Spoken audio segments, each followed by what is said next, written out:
Hello दोस्तों, नमस्कार। आपका स्वागत है आपके YouTube channel new exam trick पर। मैं रावत सर आज आप लोगों के समक्ष जनगणना के प्रमुख बिंदु पर विशेष रूप से चर्चा किया जाएगा। इसका अच्छे से एनालिसिस किया जाएगा। भारत का कोई भी एग्जाम हो वहाँ पर 1 से 2 क्वेश्चन यहाँ से बन ही जाते हैं। तो अगर आप लोग वीडियो में लास्ट तक बने रहेंगे तो मेरी गारंटी है इससे बाहर कोई क्वेश्चन पूछने वाला नहीं है। तो वीडियो का आप लोग अच्छे से एनालिसिस करिए। इस पे जो प्रमुख फैक्ट्स है इसका आप लोग स्क्रीनशॉट लेते जाएंगे और इसके अपने नोट्स में समाहित करते जाएंगे। 1 से 2 बार अगर चर्चा अच्छे से कर लेंगे तो यहाँ से जो भी क्वेश्चन बनेगा आप बहुत ही आसानी से कर लेंगे। तो आइए हम आपका समय ज़्यादा न लेते हुए चलते हैं आज के प्रमुख जो फैक्ट्स है। देखिए कह रहा है 2011 की जनगणना के बारे में विशेष रूप से हम लोग चर्चा करेंगे। आइए हम लोग देखते हैं क्या क्या है। देखिए कह रहा है कि जनगणना प्राचीन काल से होता आ रहा है। रोमन साम्राज्य में इसके प्रमाण कैडेस्ट्रल सर्वे के रूप में पाया जाता है। ठीक है, यानी जनगणना आज से नहीं प्राचीन काल से चला आ रहा है और इसका जो प्रमाण मिला ये रोमन साम्राज्य से मिला। कहाँ से मिला? रोमन साम्राज्य से, और कैडेस्ट्रल सर्वे के रूप में पाया जाता है। उसके बाद देखिए जो अगला पॉइंट है, कौटिल्य कृति, जो कौटिल्य की कृति अर्थशास्त्र है लगभग 321 से 296 ईसा पूर्व में उल्लेख मिलता है जनगणना का। मतलब कौटिल्य का जो अर्थशास्त्र था इसमें भी जनगणना का उल्लेख किया गया। अगला पॉइंट क्या है, अबू फजल द्वारा रचित आईने अकबरी जो 1595 से 96 में भी जनगणना का उल्लेख मिलता है। यानी जो जनगणना का कब से शुरुआत हुआ, कहाँ कहाँ इसका जो है रूप देखा गया, कहाँ कहाँ मिला, इसके बारे में आप लोग ये देख लीजिए। चलिए हम चलते हैं अगले पॉइंट पे। जो हमारा अगला पॉइंट है देखिए कह रहा है कि आधुनिक पद्धति एवं व्यवस्थित ढंग से सर्वप्रथम जनगणना 1749 में स्वीडन द्वारा कराया गया। देखिए अगर पूछ दे कि आधुनिक पद्धति या व्यवस्थित ढंग से सर्वप्रथम जनगणना कराने वाला कौन सा देश था तो ये जानते रहेंगे स्वीडन था। कब कराया था? तो 1749 में कराया था। कब कराया था? 1749 में कराया था। उसका अगला पॉइंट है कह रहा है कि दशकीय जनगणना का कार्य 1790 में सर्वप्रथम अमेरिका में प्रारंभ हुआ। अगर पूछ दे दशकीय जनगणना का सर्वप्रथम जो है किस देश से प्रारंभ हुआ तो इस जानते रहेंगे 1790 में सर्वप्रथम अमेरिका ने 10 की जनगणना यानी हर 10 वर्ष के अंतराल के बाद कराना स्टार्ट कर दिया। ठीक है, अगला पॉइंट देखिए, 1801 में इंग्लैंड में जनगणना कराई गई। इंग्लैंड में अगर पूछ दे कब जनगणना कराई गई तो 1801 में इंग्लैंड में जनगणना कराई गई। उसके बाद अगला पॉइंट देखिए, ब्रिटिश भारत में पहली बार जनगणना 1872 में लॉर्ड मेयो के शासनकाल में। ये आपका इम्पोर्टेंट है, बहुत बार एक क्वेश्चन बन चुका है। ठीक है, बहुत बार एक क्वेश्चन बन चुका है, ये आप लोग जानते रहेंगे। पूछ देगा भारत में पहली बार जनगणना कब करा गया तो ये जानते रहेंगे पहली बार जनगणना 1872 में। उस समय यहाँ का गवर्नर जो था लॉर्ड मेयो था। कौन था? लॉर्ड मेयो था। तो इसका आप लोग स्क्रीनशॉट लेकर अपना नोट्स बनाते जाएंगे। ठीक है, चलिए हम लोग चलते हैं अगले पॉइंट पे। जो अगला पॉइंट है कह रहा है कि 1881 में, ठीक है, 1881 में लॉर्ड रिपन, ठीक है, किसके द्वारा? लॉर्ड रिपन के समय प्रत्येक 10 वर्ष के अंतराल पर जनसंख्या का क्रमवार आकलन प्रारंभ हुआ। अगर पूछ दे कि 10 वर्ष के अंतराल पर यानी नियमित जनगणना कराने की परंपरा किसने स्टार्ट किया तो लॉर्ड रिपन। कब से किया तो 1881 से प्रारंभ हुआ। प्रत्येक 10 वर्ष के अंतराल पर कराया जाता है। उसके बाद हम लोग चलते हैं अगले बिंदु पर।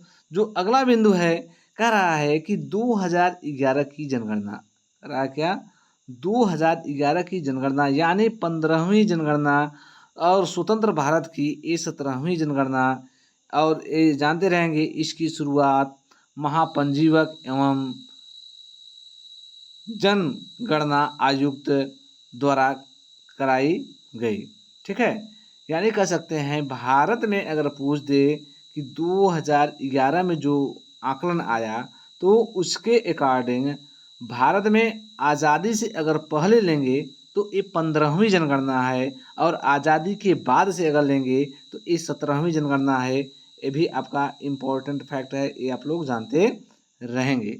यानी आज़ादी से पहले जब 1800 कह सकते हैं नियमित जनगणना 1881 शुरू हुआ, ये 15वीं है, और उसके बाद स्वतंत्र जब भारत होता है तो उसके बाद से अगर लेंगे तो ये 7वीं जनगणना है। ठीक है, कौन सी जनगणना है? 7वीं जनगणना है। ठीक, उसके बाद करा है कि इसकी शुरुआत महापंजीवक एवं जनगणना आयुक्त द्वारा एक कराई जाती है। ठीक है, अगला पॉइंट देखिए, वर्तमान में भारत के महापंजीवक एवं जनगणना आयुक्त, ये आप लोग जानते रहेंगे, DC चंद्रमौली। ठीक है, कौन है? DC चंद्रमौली। यानी वर्तमान में जो जनगणना आयुक्त हैं उसके प्रमुख हैं जनगणना के, ये आपके चंद्रमौली हैं।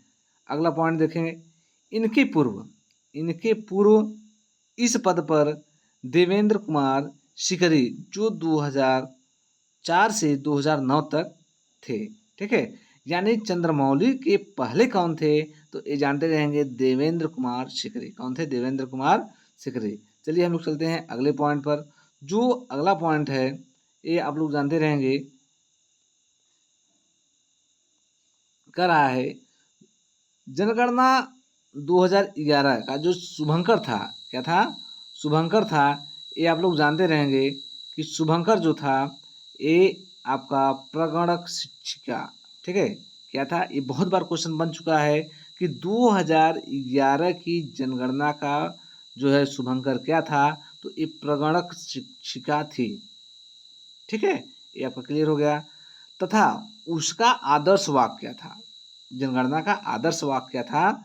हमारी जनगणना हमारा भविष्य। ये भी बहुत बार क्वेश्चन बन चुका है कि 2011 की जनगणना का आदर्श वाक्य क्या था? तो हमारी जनगणना हमारा भविष्य। ठीक है, इसका शुभंकर क्या है? प्रगणक शिक्षिका थी। ठीक, 1800, अगला बिंदु देखिए, 1881 ईस्वी में जनगणना आयुक्त जब 1881 में हुआ था, उस समय जनगणना आयुक्त कौन थे? तो WW प्लोडन थे। कौन कौन थे? WW प्लोडन थे। ये आप लोग जानते रहेंगे। जब नियमित जनगणना शुरू होती है 1881 में, उस समय जनगणना आयुक्त कौन थे? तो WW प्लोडन। देखिए, मैं बार बार दोहरा देता हूँ कि आप लोग 1 से 2 बार अगर वीडियो अच्छे से सुन लेंगे तो आपका कंसेप्ट क्लियर हो जाएगा, वो आपको बहुत अच्छे से तैयार हो जाएगा।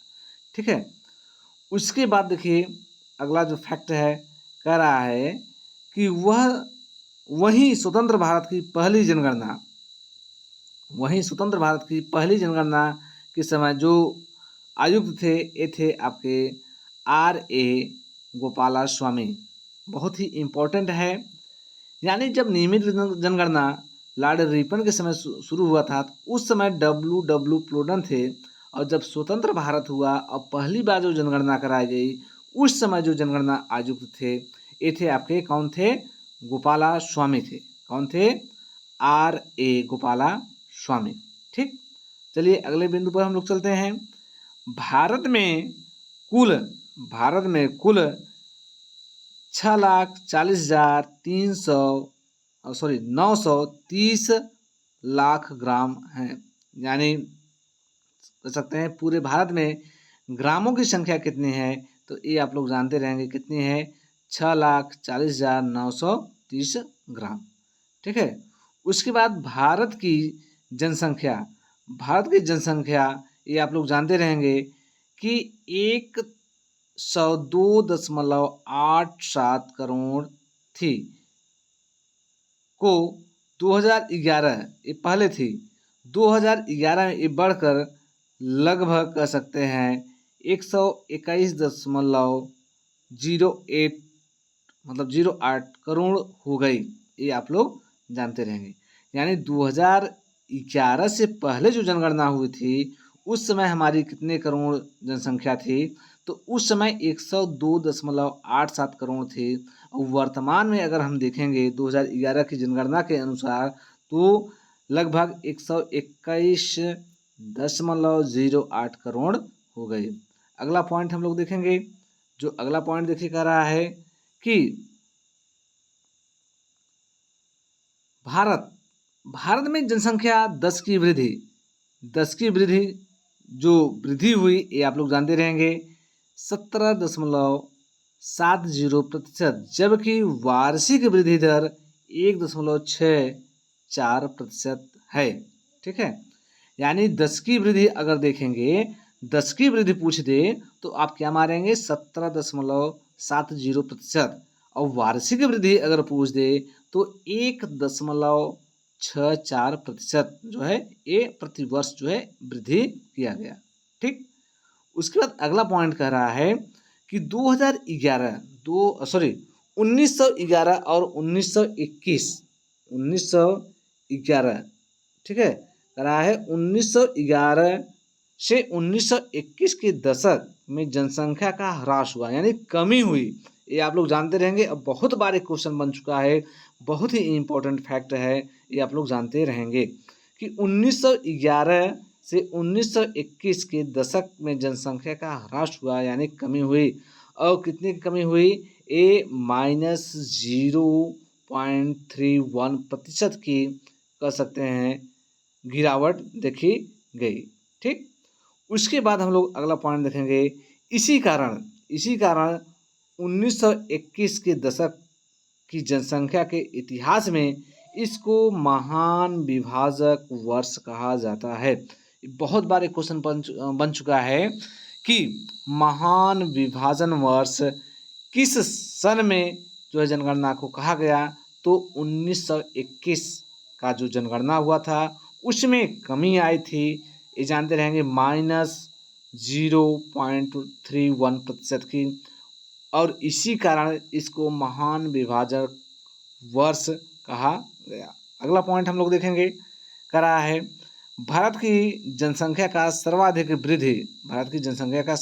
वृद्धि करा है 1961 से 1971 के बीच जो है देखा गया, या उसका आकलन किया गया, क्या हुआ था। अगर पूछ दे कि भारत की जनसंख्या सर्वाधिक वृद्धि किस दशक में जो है था, तो ये जानते रहेंगे ये 1961 से 1971 दशक में। और कितना परसेंट की वृद्धि हुई थी? ये आपका 24.80% की वृद्धि हुई थी, ये आप लोग जानते रहेंगे। 10 की कमी की बात करें या महाविभाजन वर्ष कहे तो 1921, और सर्वाधिक वृद्धि की बात करें तो ये 10 की ये जानते रहेंगे, ये आपका 1961 से 1971 के बीच हुआ था। कितना हुआ था? 24.80%, मतलब कह सकते हैं 24.80 हुई थी। ठीक, अगला पॉइंट हम लोग देखेंगे। जो अगला बिंदु है यहाँ देखिए, कह रहा है कि संविधान, क्या कह रहा है कि संविधान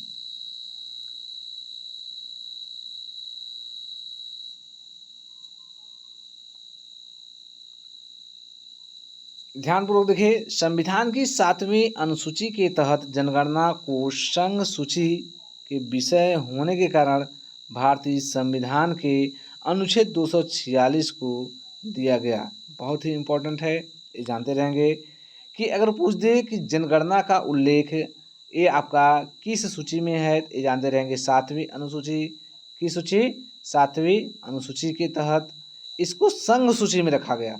संघ सूची, राज्य सूची और समवर्ती सूची। तो जनगणना की अगर बात करें तो इस संघ सूची का विषय था। बहुत ही इम्पोर्टेंट फैक्ट है, इसको आप लोग स्क्रीनशॉट लेकर इसका जो है कह सकते हैं अपना नोट्स समाहित करते जाइए। ठीक है, तो संविधान की 7वीं अनुसूची के तहत जनगणना जो है संघ सूची का ये विषय था। और एक किस आर्टिकल यानी किस अनुच्छेद में है, तो ये जानते रहेंगे 246, अनुच्छेद 246। अब बात आती है क्षेत्रफल की दृष्टि से सबसे बड़ा राज्य। तो क्षेत्रफल की दृष्टि से सबसे बड़ा राज्य आपका राजस्थान है। उसके बाद सबसे छोटा राज्य ये जानते रहेंगे कौन है, गोवा है। उसके बाद सबसे बड़ा केंद्र शासित प्रदेश अंडमान निकोबार। सबसे बड़ा केंद्र शासित प्रदेश ये आप लोग जानते रहेंगे क्षेत्रफल की दृष्टि से तो अंडमान निकोबार, और क्षेत्रफल दृष्टि से केंद्र शासित प्रदेश का सबसे छोटा जो है ये आपका लक्षद्वीप। कौन है? लक्षद्वीप। यानी क्षेत्रफल की दृष्टि से अगर देखेंगे सबसे बड़ा राज्य कौन है तो राजस्थान है, सबसे छोटा कौन है तो गोवा है। केंद्र शासित अगर प्रदेश की बात करें तो केंद्र शासित प्रदेश में अंडमान निकोबार सबसे बड़ा है, वहीं केंद्र शासित प्रदेश का सबसे छोटा जो है ये आपका लक्षद्वीप है। चलिए हम लोग चलते हैं अगले पॉइंट पे। कह रहा है कि जनसंख्या की दृष्टि से, किसकी दृष्टि से? जनसंख्या की दृष्टि से आप लोग ध्यानपूर्वक देखेंगे कि जनसंख्या की दृष्टि से यहाँ बात कर रहा है सबसे बड़ा जो राज्य है, सर्वाधिक जनसंख्या किस राज्य में है तो ये आपका उत्तर प्रदेश में है। किस राज्य में है? उत्तर प्रदेश में। सबसे कम यानी सबसे छोटा राज्य जो है जनसंख्या की दृष्टि से ये आपका सिक्किम है। कौन है? सिक्किम है। सबसे बड़ा केंद्र शासित प्रदेश जनसंख्या की दृष्टि से आपका दिल्ली है। कौन है? दिल्ली है। और सबसे छोटा केंद्र शासित प्रदेश ये आपका कौन है तो लक्षद्वीप है। ये आप लोग जानते रहेंगे। चलिए हम लोग चलते हैं अगले पॉइंट पे। तो जो भी पॉइंट आपको जो भी फैक्ट्स बताया जा रहा है इसका आप लोग स्क्रीनशॉट लीजिए, 1 से 2 बार वीडियो देखिए, साथ ही अपने मित्र यार को वीडियो शेयर करना न भूलिए। वीडियो को जरूर से जरूर आप लोग शेयर कर दीजिए, साथ ही वीडियो को लाइक करके और प्यारा सा एक कमेंट जरूर करिएगा कि ये वीडियो कैसा रहा। ठीक है, तो चलिए हम लोग चलते हैं जनसंख्या की दृष्टि से। क्या देखेंगे? जनसंख्या की दृष्टि से अब 5 राज्य, सबसे जो बड़े 5 राज्य हैं और न्यूनतम 5 राज्य सबसे छोटे। ठीक है, अब हम लोग देखेंगे कि कह रहा है कि उत्तर प्रदेश जनसंख्या की दृष्टि से सर्वाधिक, सबसे या कह सकते हैं सबसे बड़ा प्रदेश जो है आपका उत्तर प्रदेश। दूसरे स्थान पे महाराष्ट्र आता है, तीसरे स्थान पे बिहार आता है, चौथे स्थान पे पश्चिम बंगाल आता है। कौन आता है? पश्चिम बंगाल आता है। ठीक है, उसके बाद 5वें स्थान पे आंध्र प्रदेश आता है। कौन आता है? आंध्र प्रदेश।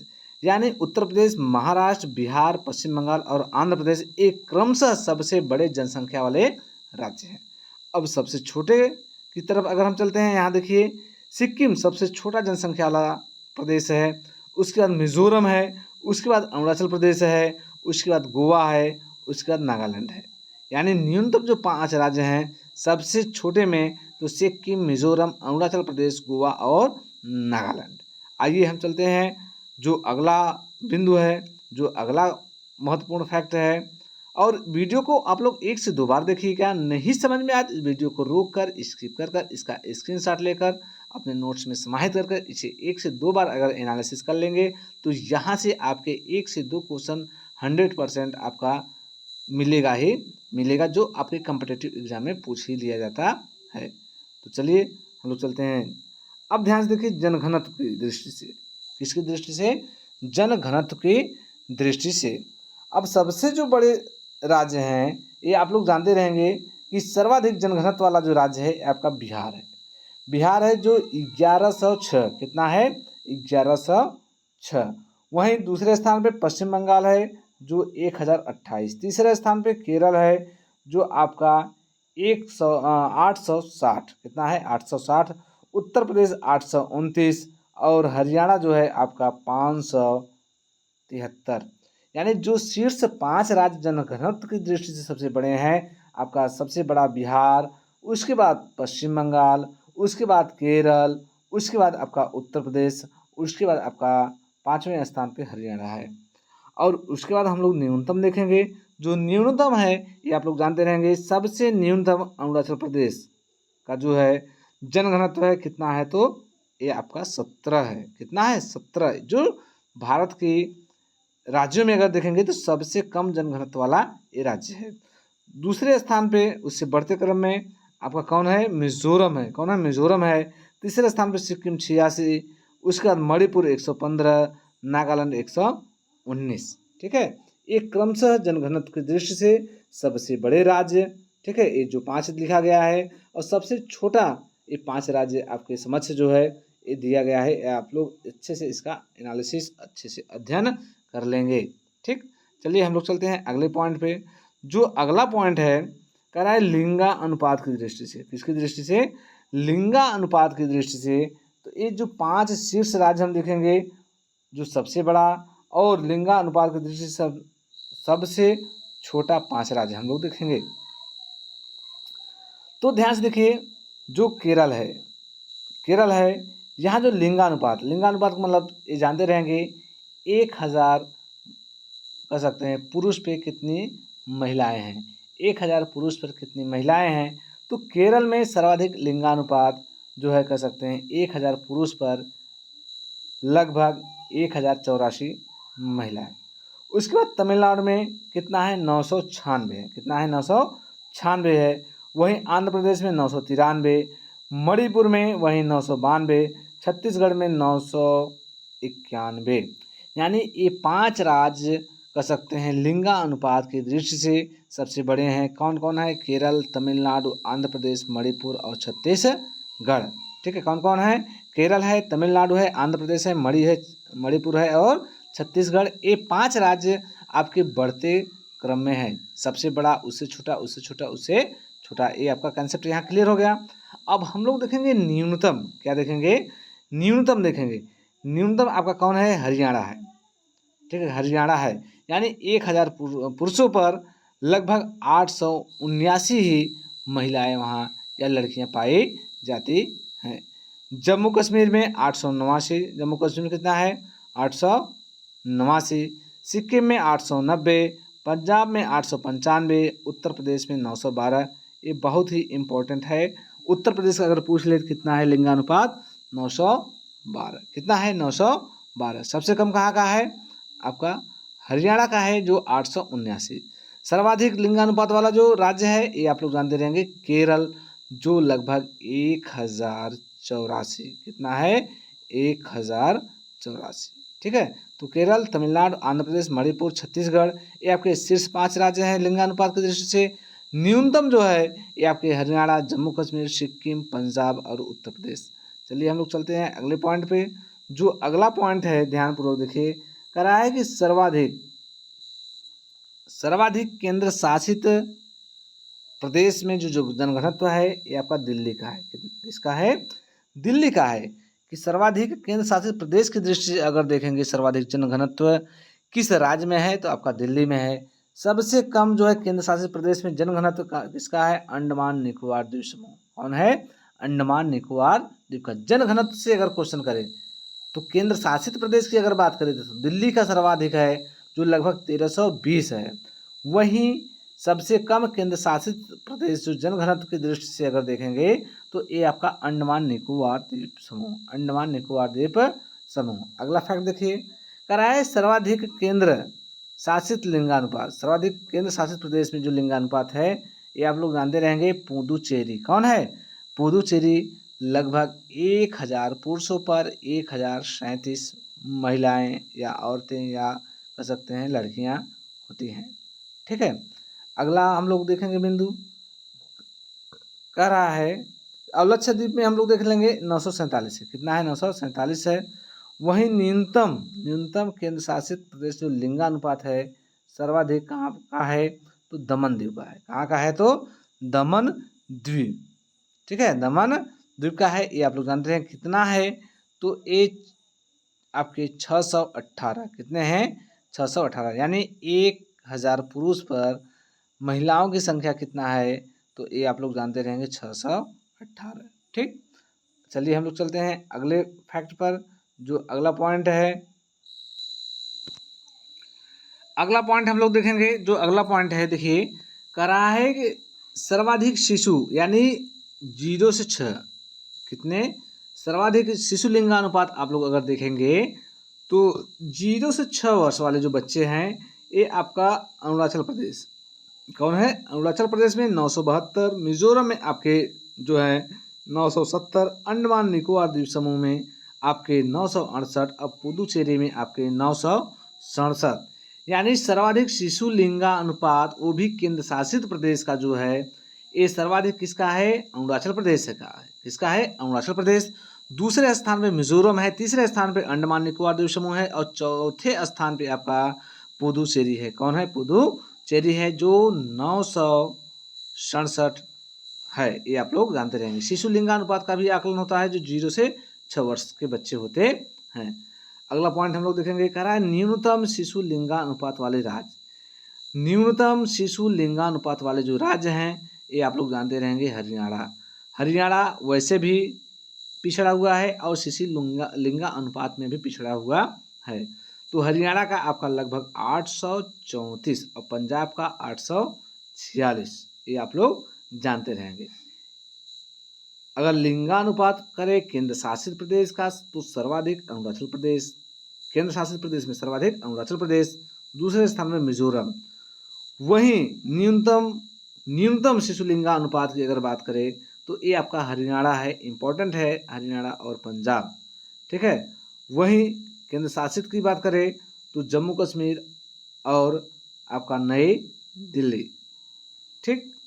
आइए हम लोग चलते हैं जम्मू कश्मीर में, ध्यान से पूर्वक देखेंगे क्योंकि ये सर्वाधिक है, जो ऊपर दिया गया 0 से 6 वर्ष के बच्चे, और न्यूनतम आपका हो गया हरियाणा और जो है आपके पंजाब, और उसी में आपके कह सकते हैं जम्मू कश्मीर है 862 और वहीं दिल्ली जो है 871। आइए हम लोग चलते हैं अगले पॉइंट पे।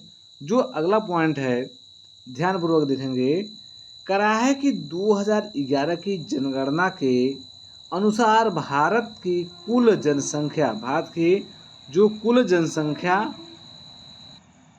तो जो हमारी कुल जनसंख्या है ये लगभग 1 अरब से ऊपर जा रही है। 1 अरब 21 करोड़ 8,59,777 है, ठीक है। जो वर्तमान की जनसंख्या है हमारी, लगभग ये आपका कह सकते हैं कि लगभग आपका 1 अरब के ऊपर जा रही है। और जिसमें पुरुष की जो है संख्या कितना है, 51.47%। वहीं महिला का कितना है तो 48.53%। ये आप लोग जानते रहेंगे। यानी टोटल जनसंख्या का जो पुरुष का जो है प्रतिशत है वो लगभग 51.51% के आसपास, वहीं महिला का भी लगभग 48.5% के आसपास या उसके ऊपर महिलाएं हैं। ये आप लोग जानते रहेंगे। टोटल जनसंख्या का अगर पुरुष का पूछ दे तो 51.47%, वहीं महिला का पूछ दे कि लगभग जनसंख्या कितना है प्रतिशत में, तो ये आप लोग जानते रहेंगे लगभग 48.53%। अगला पॉइंट हम लोग देखेंगे, 2011 की जनगणना के अनुसार भारत की कुल जनसंख्या विश्व की कुल जनसंख्या का लगभग, बहुत बार क्वेश्चन बन चुका है, 17.5%। यानी जो भारत की जनसंख्या है टोटल विश्व की जनसंख्या का कितना प्रतिशत है, तो ये जानते रहेंगे 17.5% लोग यहाँ निवास करते हैं। ये विश्व की जनसंख्या की तुलना में भारत का जो है आकलन यहाँ किया गया, तो ये आपका आया है कितना, 17.5%, यानी 17.5%। अगला पॉइंट हम लोग देखेंगे, जनसंख्या की वार्षिक वृद्धि दर। जनसंख्या की वार्षिक वृद्धि दर जो है ये कितना है, तो लगभग 1.97% से घटकर 1.64% हो गया। यानी जनसंख्या की वार्षिक वृद्धि दर जो था ये पहले कह सकते हैं लगभग 2% से एक घटा है और लगभग 1.5% के आसपास आ गया है। ये आप लोग जानते रहेंगे। और प्रमुख अगर फैक्ट देखेंगे तो 1.97 से घटकर ये आपका 1.64% हो गया है या हो गई है, ठीक। अगला पॉइंट, जबकि जो 10 की वृद्धि है ये 21.54% से घटकर ये 17.7% हो गई है।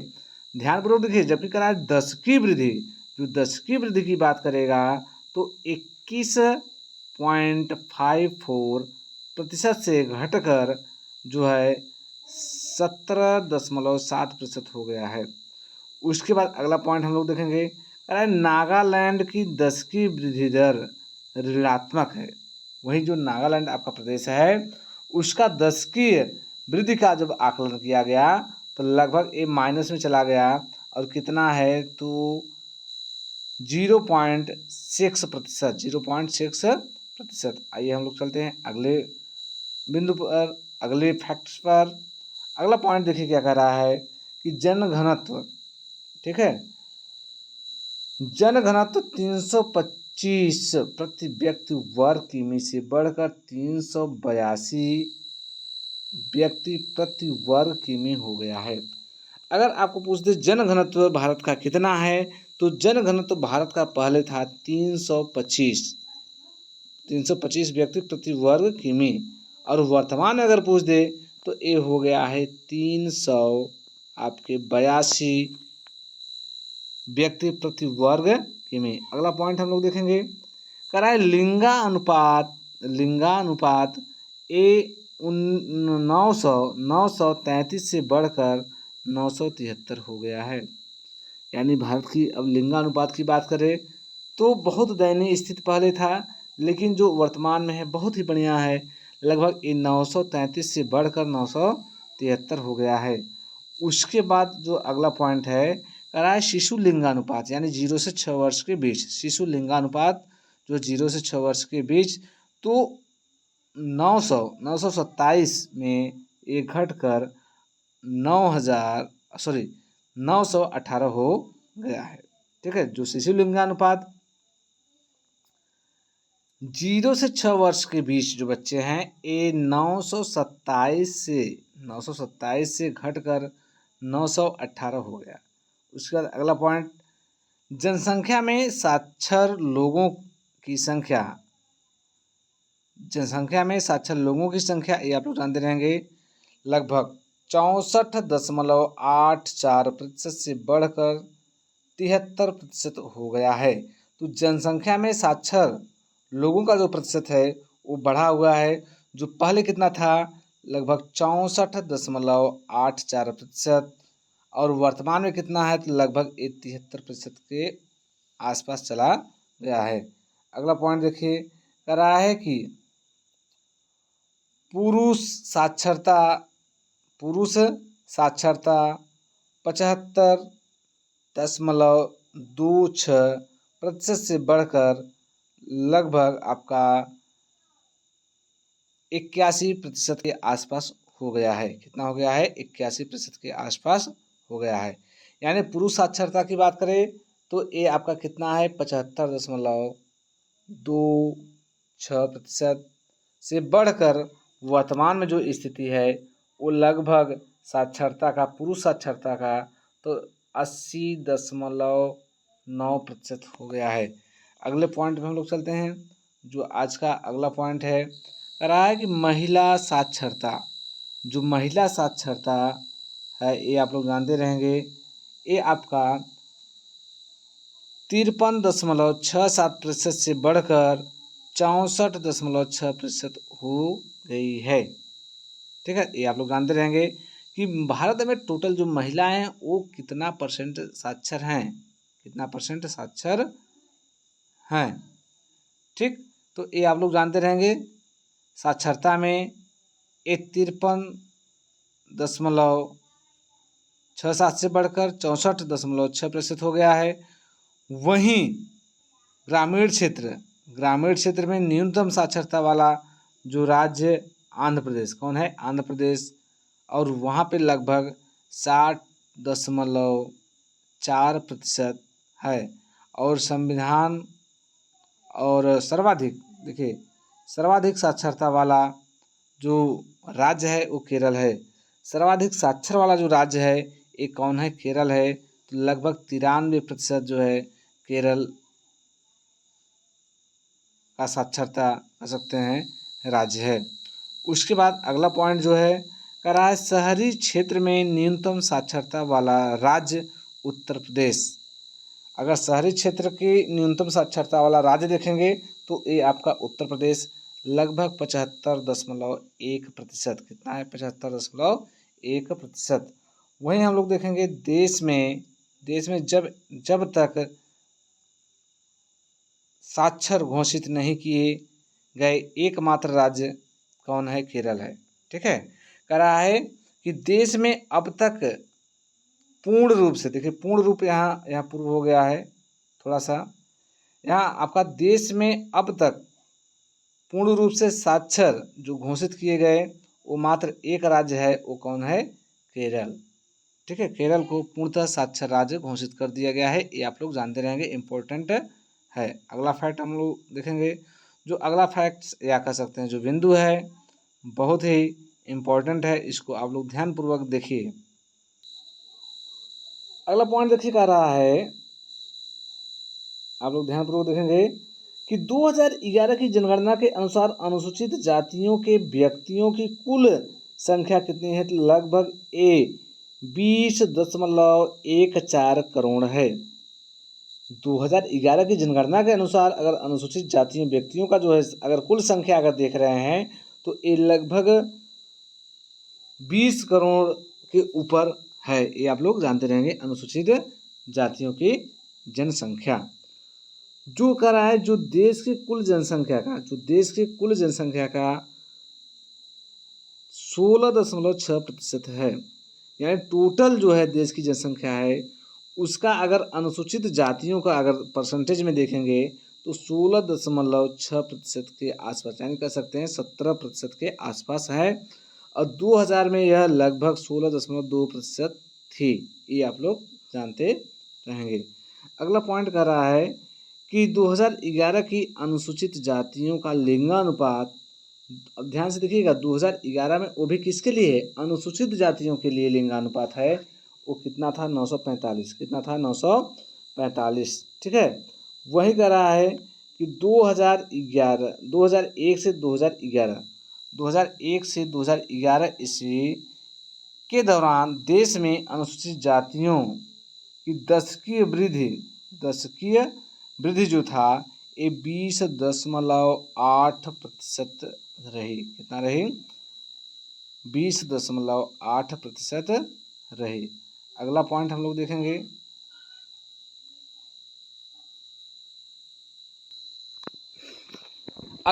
लोग देखेंगे, बहुत ही इम्पोर्टेंट है, जरूर विशेष रूप से इस पर आप लोग ध्यान से देखिएगा, यहाँ से बहुत बार क्वेश्चन बन चुका है। करा 2011 की जनगणना के अनुसार अनुसूचित जनजाति की जो संख्या देश की कुल जनसंख्या का लगभग 8.6% है, यानी एसटी के लिए। किसके लिए? ये आप लोग जानते रहेंगे, एसटी जनजाति के लिए। तो 2011 की जनगणना के अनुसार अनुसूचित जनजाति की जो संख्या देश की कुल जनसंख्या का लगभग 8.6% है। कुल संख्या ध्यान से देखिएगा, कुल संख्या 8.6% 2011 के अकॉर्डिंग, और 2001 में यही आपका 8.2% थी। अगला पॉइंट हम लोग देखेंगे 2011 ईस्वी में अनुसूचित जनजाति का जो लिंगानुपात था, अगर अनुसूचित जनजाति का लिंगानुपात की बात करें तो ये आप लोग जानते रहेंगे, ये आपका 990। कितना है? 990। वहीं अनुसूचित जनजाति की दशकीय वृद्धि की बात करेंगे, अनुसूचित जनजाति की जो दशकीय वृद्धि हो रही है ये आपका 23.7%। कितना है? 23.7%। ठीक है, ये आप लोग जानते रहेंगे। अगला पॉइंट हम लोग देखेंगे 2011 की जनगणना के अनुसार देश की कुल जनसंख्या में जो नगरीय, बहुत ही इंपॉर्टेंट है, इसको आप लोग जरूर अच्छे से तैयार कर लेंगे। ठीक है, इसको अच्छे से आप लोग तैयार कर लेंगे कि 2011 की जनगणना के अनुसार देश की कुल जनसंख्या में जो नगरीय प्रतिशत है, ये आप लोग जानते रहेंगे 31.2% है। वहीं 2001 में ये 27.8% थी, यानी कि 2011 में वृद्धि हुई। 2001 में कितना था? 27.8% था। वहीं 2000 कह सकते हैं 11 में ये आपका 31.2% थी। ठीक है, ग्रामीण की वहीं अगर बात कर दे तो ग्रामीण में जानते रहेंगे, ग्रामीण की जनसंख्या ये आपका 68.8%, और 2001 में ये आपका 72.8% थी। ठीक, तो एक कंसेप्ट आपका क्लियर हो गया होगा कि 2011 की जनगणना के अनुसार देश की कुल जो जनसंख्या है उसमें नगरी जो नगर में या सिटी में बसे हुए उनका प्रतिशत कितना है, तो 31.2% है। अभी यूपीपी में जो एग्ज़ाम यहाँ से जो है क्वेश्चन बना था। उसके बाद कह रहा है कि 2001 की अगर बात करें तो 27.8% थी। वहीं ग्रामीण जनसंख्या की बात करें तो ये 68.8% और 2001 में ये 72.2% थी। ठीक है, अगला पॉइंट हम लोग चलते हैं। अगला पॉइंट ध्यानपूर्वक आप लोग देखिए, कराया कि जनगणना 2011 के अनुसार मध्य प्रदेश में नगरों की संख्या सर्वाधिक है।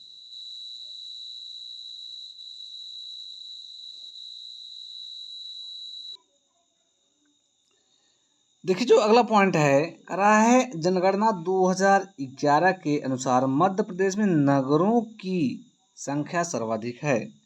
जनसंख्या के आधार पर ये आप लोग जानते रहेंगे कि जनगणना 2011 के अनुसार मध्य प्रदेश में नगरों की सर्वाधिक संख्या है, ये आप लोग जानते रहेंगे। वो भी जनसंख्या के आधार पर सिक्किम, अंडमान निकोबार कह सकते हैं, और दादर नगर हवेली एवं दमन दीव और लक्षद्वीप जनसंख्या के आधार पर यहाँ पे सर्वाधिक नगरों की संख्या है। उसके बाद जो अगला पॉइंट है, राय हरियाणा एवं पंजाब में कोई अनुसूचित जनजाति यानी एसटी निवास नहीं करती। ये बहुत ही इम्पोर्टेंट फैक्ट है, इसको आप लोग जानते रहेंगे। कराए हरियाणा एवं पंजाब में कोई एसटी यानी अनुसूचित जनजाति निवास नहीं करती है। वहीं अगला जो पॉइंट है, लक्षद्वीप एवं अंडमान निकोबार द्वीप में कोई अनुसूचित जाति यानी एससी निवास नहीं करती है। एसटी की बात करें तो पंजाब और हरियाणा, वहीं एससी की बात करें तो लक्षद्वीप एवं अंडमान निकोबार द्वीप में कोई अनुसूचित जाति नहीं है।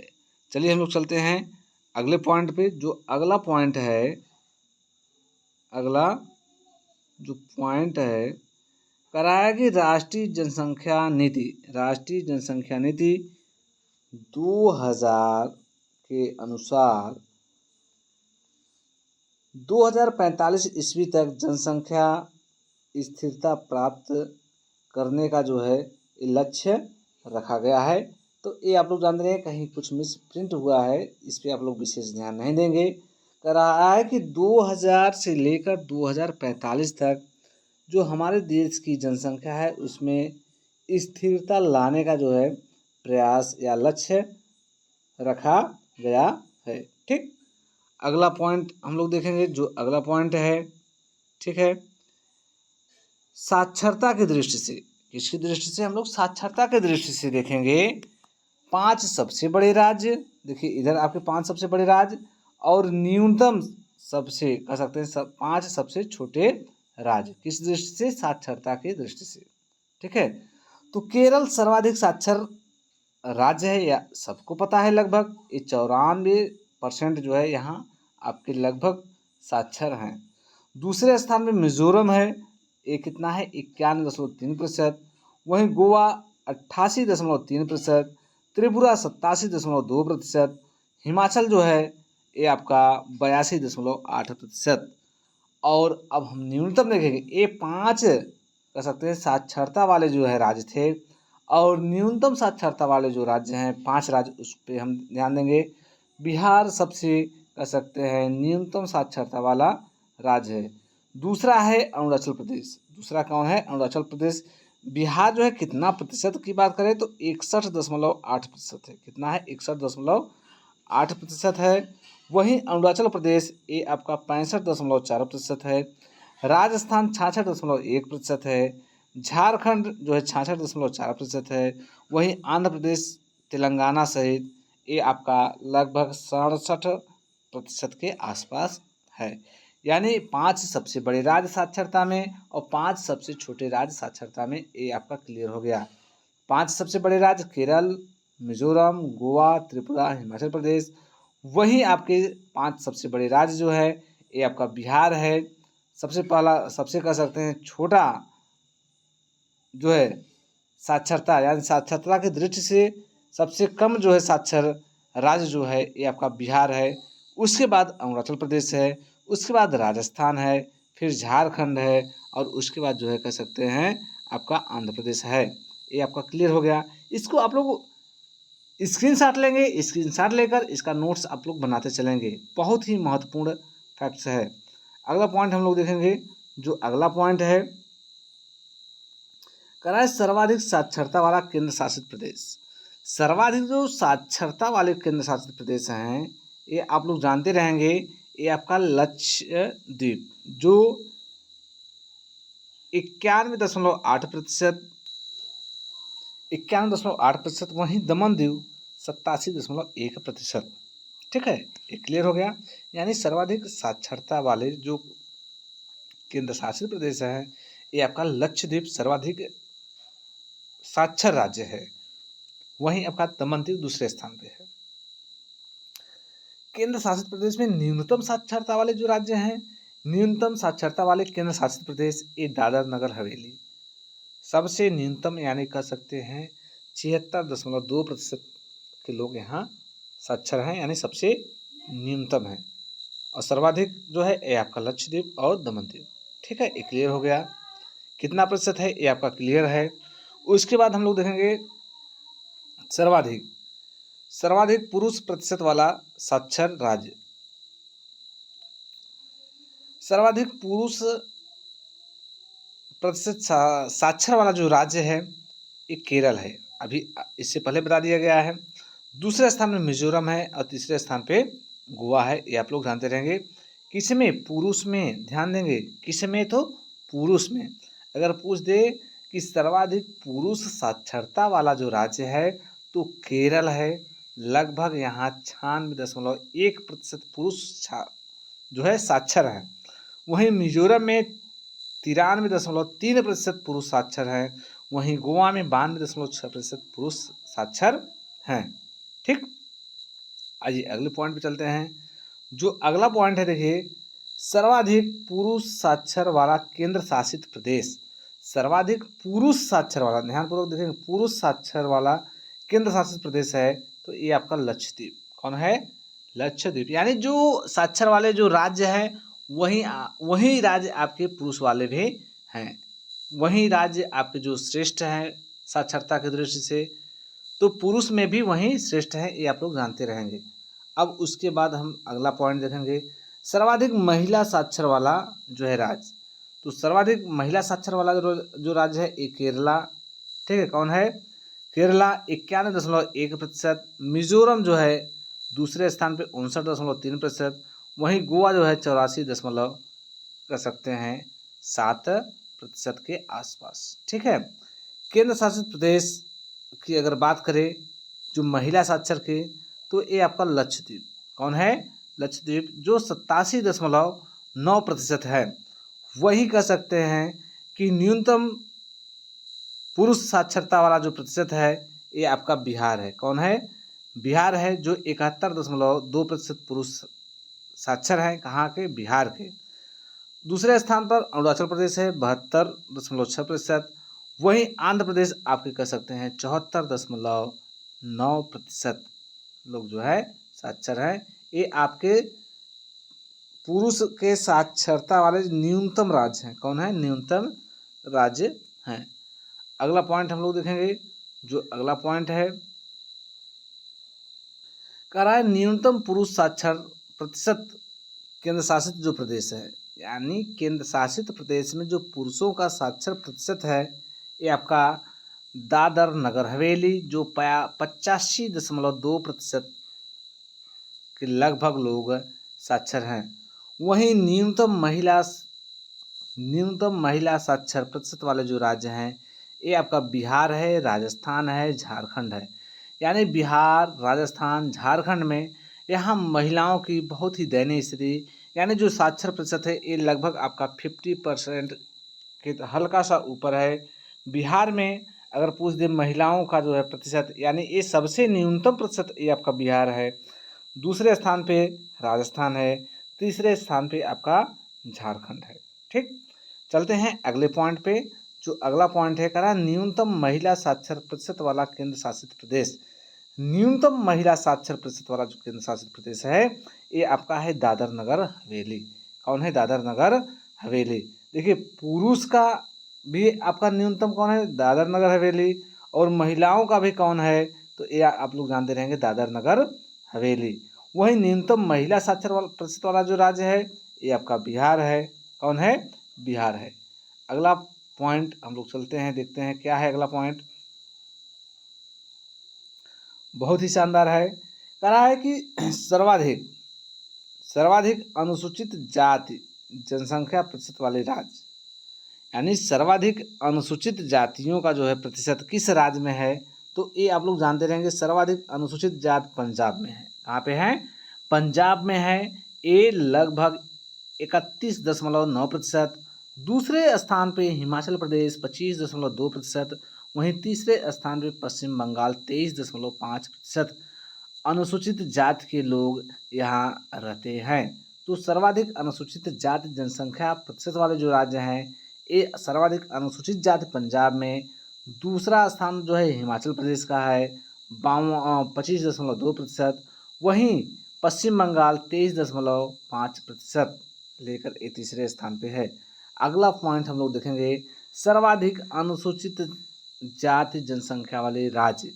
सर्वाधिक अनुसूचित जाति जो है एक किस राज्य में है? तो ये उत्तर प्रदेश आपका प्रथम स्थान पे है। जनसंख्या की दृष्टि से देखेंगे तो उत्तर प्रदेश में सर्वाधिक अनुसूचित जाति हैं। दूसरे स्थान पे पश्चिम बंगाल है, तीसरे स्थान पे बिहार है। ठीक है, यानी पहला उत्तर प्रदेश, दूसरा पश्चिम बंगाल, तीसरा जो है बिहार। ये कह सकते हैं सर्वाधिक अनुसूचित जाति जनसंख्या वाले राज्य हैं, ये आप लोग जानते रहेंगे। उसके बाद देखिए अगला जो पॉइंट है, सर्वाधिक अनुसूचित जनजाति जनसंख्या प्रतिशत वाले राज्य, बहुत ही इम्पोर्टेंट है। यानी कह रहा है जैसे अनुसूचित जाति का हम लोग देखें, वैसे अनुसूचित जनजाति यानी एसटी का देखेंगे। तो सर्वाधिक अनुसूचित जनजाति जो जनसंख्या वाला प्रतिशत की दृष्टि से देखेंगे तो मिजोरम। कौन है? मिजोरम में सर्वाधिक प्रतिशत की दृष्टि से सर्वाधिक जो है अनुसूचित जनजाति यानी एसटी पाए जाते हैं। वहीं नागालैंड आपका 86 दूसरा स्थान, वहीं मेघालय जो है 86.1%, ये तीसरे स्थान पर बना हुआ है। ये एसटियों के लिए, किसके लिए? एसटी यानी अनुसूचित जनजाति जनसंख्या प्रतिशत वाले राज्य। उसके बाद सर्वाधिक अनुसूचित जनजाति वाले राज्य, सर्वाधिक ध्यानपूर्वक देखिए, करा है सर्वाधिक अनुसूचित जनजाति जनसंख्या वाले जो राज्य है, ये आपका मध्य प्रदेश है, महाराष्ट्र है और उड़ीसा है।